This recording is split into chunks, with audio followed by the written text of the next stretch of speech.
안녕하세요, 투배당입니다. 이번 영상에서는 부부 합산으로 2억 7천만 원을 투자하고 있는 맞벌이 부부의 포트폴리오와 현실적인 투자 전략을 나눠보려고 합니다. 직장인 부부의 전체적인 포트폴리오부터 배당주를 투자하며 성장주를 활용하는 방법, 절세 계좌 구분과 부부 공동 투자의 장점까지 다양하게 설명할 예정이니 영상 끝까지 봐주세요.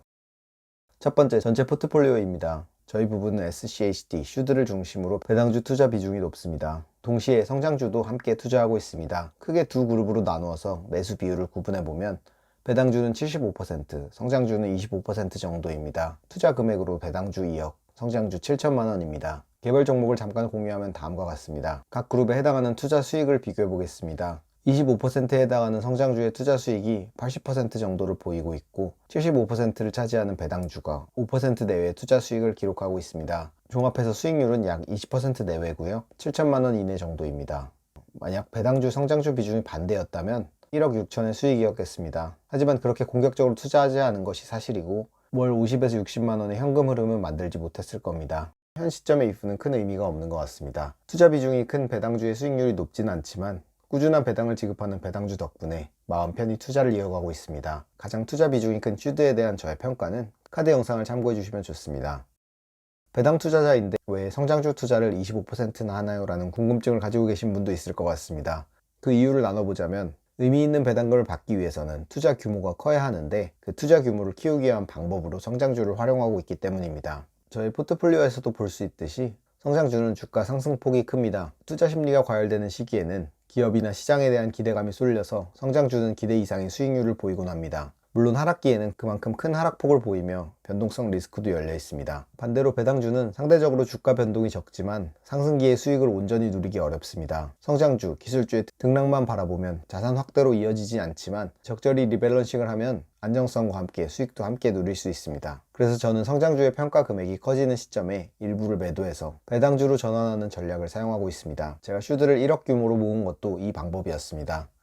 2024년 성장주가 오르는 시점에 성장주를 포함해서 각종 예적금을 모두 정리했고 확보한 현금을 1년의 기간에 걸쳐 분할 매수했습니다. 2025년 말 지금도 성장주가 꽤 높은 밸류에이션을 보이고 있는데요. 제가 목표로 하는 성장주 비중에 도달하면 다시 한번 배당주로 전환할 예정입니다. 성장주에서 배당주로 전환한 자세한 기록은 다른 영상으로 나눠보겠습니다.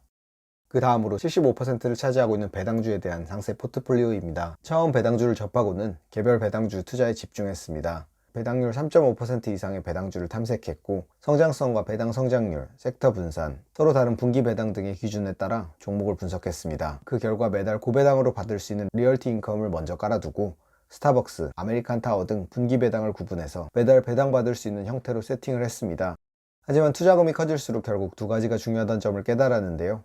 첫 번째는 섹터 배분을 효과적으로 실행하는 것, 두 번째는 리스크를 분산하는 것입니다. 그래서 개별 주식을 추가로 투자하기보다는 배당 성장하는 주식을 모아둔 ETF로 슈드의 투자 비중을 높였습니다. 슈드 비중이 커지면서 월간 배당금 편차가 커지긴 했습니다. 하지만 막상 배당주를 투자해보니 직장 생활을 오래 할 예정인 저의 경우 당장 월급을 대체하도록 월 배당을 맞출 필요는 없겠다는 생각이 들었습니다. 그래서 슈드의 투자금을 늘리며 전체 배당금 규모를 키우는 것에 집중하고 있습니다. 다만 슈드를 투자하더라도 배당주의 기본을 이해하기 위해서 개별 배당주를 공부해보고 투자하는 것은 추천합니다. 또한 슈드는 리츠 섹터, 부동산 분야도 다루지 않기 때문에 리얼티 인컴이나 아메리칸 타워 등의 개별 리츠주 또는 다른 리츠 ETF로 보완하는 방법도 괜찮습니다. 투자 규모가 더 커지면 고배당주나 국내 금융 배당주 등도 공부해서 세팅해볼 예정입니다. 다음은 절세 계좌와 일반 계좌에 대한 이야기입니다. 몇 년 전부터 미국 ETF를 추종하는 한국형 미국 ETF가 쏟아졌습니다. 대표적으로 QQQ와 같이 나스닥을 추종한 ETF, VO 등 S&P 500 지수를 추종하는 ETF, 또 슈드를 추종하는 미국 배당 다우존스 ETF가 있습니다. 앞에 붙은 증권사 이름에 따라 달라 보이지만 본질적으로는 큰 차이가 없습니다. 이 한국형 ETF를 일반 계좌에서 투자하면 수수료도 많이 붙고 특별한 혜택이 없습니다. 하지만 절세 계좌에서 투자하면 전혀 상황이 달라집니다. 대표적인 절세 계좌로 ISA, 연금저축펀드, IRP 등이 있는데요. 배당 소득세 15%가 원천 징수되지 않고 양도소득세도 초과 수익에 대해 9.9%의 세율로 적용되는 등 세제 혜택이 상당합니다. 특히 슈드를 추종하는 미국 배당 다우존스의 장점은 확실합니다. 첫 번째로 월 배당을 지급하고 두 번째로 소액으로도 투자할 수 있으며 세 번째로 ISA 계좌 장점 중 하나인 배당 소득세 면제를 누릴 수 있습니다. 하지만 저는 미국 배당 다우존스를 투자하고 있진 않은데요. 그 이유는 크게 세 가지입니다. 첫 번째는 일정하지 않은 분배금입니다. 슈드의 경우 매분기 발표되는 주당 배당금을 확인하면 보유 주수에 따른 배당금을 명확하게 알 수 있습니다. 하지만 미배당의 경우 각 증권사마다 분배금이 다르고 매달 지급되는 분배금이 일정하지 않아서 전체 배당률과 연 배당금을 명확하게 이해하기 어려운 점이 있습니다. 두 번째는 투자 규모입니다. ISA 계좌는 연간 최대 2천만 원까지 납부가 가능합니다. 5년 만기를 운영해야 1억 규모로 미국 배당 다우존스를 투자할 수 있습니다. 저의 경우 단기간에 1억 이상의 슈드 ETF를 운영하고 싶었기 때문에 미국 배당 다우존스는 투자하기가 어려웠습니다. 세 번째는 달러 자산 자체를 보유하고 싶기 때문입니다. 슈드에 직접 투자한 만큼 주가와 배당은 모두 달러로 적용됩니다. 물론 미국 배당 다우존스도 기본적으로 환율에 연동되긴 합니다. 하지만 미배당의 경우 배당금이 지급된 다음에는 그 배당금이 원화로 남습니다. 투자 규모가 커질수록 원화로 받은 배당금과 달러로 받은 배당금의 재투자 효과 차이가 커질 것이라고 생각해서 슈드 직접 투자를 하고 있습니다. 다만 양도소득세에 대한 세제 혜택은 여전히 매력적이기 때문에 ISA 계좌에서는 성장주를 중심으로 투자를 운영하고 있습니다. 마지막으로 부부 공동 투자에 대한 내용입니다. 이전 영상들에서 나눈 것처럼 저희 부부는 함께 투자를 하고 있는데요. 지금까지 나눈 전체 포트폴리오, 성장주 투자, 슈드 비중, 절세 계좌 여부 등이 저와 아내 모두에게 적용되는 내용입니다. 물론 부부가 각자 투자를 해도 되지만 부부 통합으로 투자를 운영하면 크게 세 가지 장점이 있습니다. 첫 번째는 인당 제한되는 연간 해외 주식 양도소득세 비과세 범위인 250만 원을 2배인 500만 원으로 확대할 수 있습니다.